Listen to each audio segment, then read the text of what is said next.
So hello dear student, কেমন আছো? I hope প্রত্যেকে শুধু ভালো নয় ভীষণ ভালো আছো। স্ক্রিনের ওপর সরল সুদ গসা চ্যাপ্টার একটা অঙ্ক আই হোপ প্রত্যেকে দেখা যাচ্ছে, তাই না? সো এই অঙ্কটা প্রথমে আমরা পড়বো, বুঝবো, তারপর আমরা অঙ্কটা প্র্যাকটিস করবো। ওকে, কি বলেছে দেখো। কোশ্চেনটা বলেছে যে সময় ও বার্ষিক সুদের হার সমান হলে, কি মানে এটা, time and rate of interest এই দুটো সমান হলে বার্ষিক কত সুদের হারে সুদ আসলে 1/25 হবে। বুঝতে পারলে কিছু?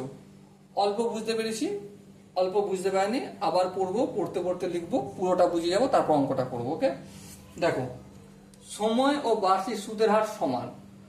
সময়টাকে আমি টি ডিনোট করি, আর সুদের হারটা হচ্ছে রেট অফ ইন্টারেস্ট আর দ্বারা ডিনোট করি। এই দুটো সমান মানে ইকুয়াল টু কে ধরে নিলাম। ঠিক আছে, বোঝা গেল। আর কি বলেছে, বার্ষিক কত সুদের হারে সুদ আসলের 1/25 হবে। তাহলে প্রিন্সিপাল হচ্ছে পি, ঠিক আছে।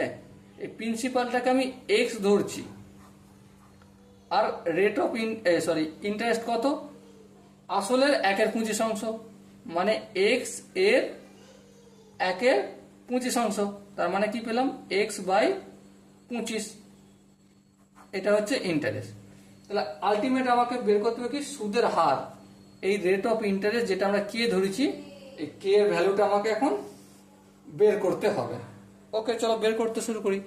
আমরা একটা সূত্র জানি, কি জানি, I equal to P R T by 100।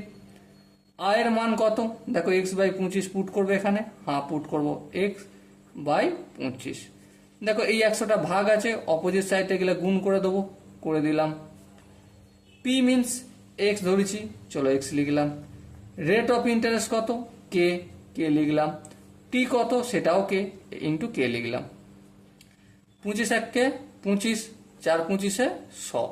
X এর সঙ্গে 4 গুণ করলে 4x equal to x into k, তাহলে কি পাবো আমি, এক্স ইন্টু কে স্কোয়ার। এবার দেখো এখানে যে কে স্কোয়ারের সঙ্গে এক্সটা রয়েছে গুণের আকারে, অপোজিট সাইডে পাঠালে কি হয়ে যাবে, ভাগ হয়ে যাবে, হ্যাঁ করলাম তাই। এই এক্স কেটে গেল, তাহলে 4 ইকুয়াল টু কে স্কোয়ার। স্কোয়ারটা সমানের অপোজিট দিকে পাঠালে কি হয়ে যাবে, রুট হয়ে যাবে, তাই না? এবার দেখো √4 মানে কি, √4 মানে 2×2।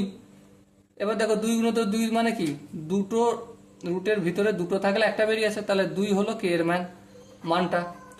সো মাই ডিয়ার ওয়াটসন, এখানে যে 4টে অপশন আছে, 4টে অপশনের মধ্যে কোন অপশনটা ঠিক, অবভিয়াসলি অপশন এ 2%, ওটাই ঠিক হবে। ওকে, আশা করি অঙ্কের প্রতিটা স্টেপ কোনো জায়গায় তোমাদের ডাউট হয়নি বা বুঝতে অসুবিধা হয়নি। এরপর যদি কোনো জায়গায় ডাউট হয়, কমেন্ট বক্স খোলা রয়েছে। ওকে, চলো দেখা হচ্ছে নেক্সট সেশনে। ততক্ষণ পর্যন্ত ভালো থেকো, সুস্থ থাকো এবং জয় হিন্দ।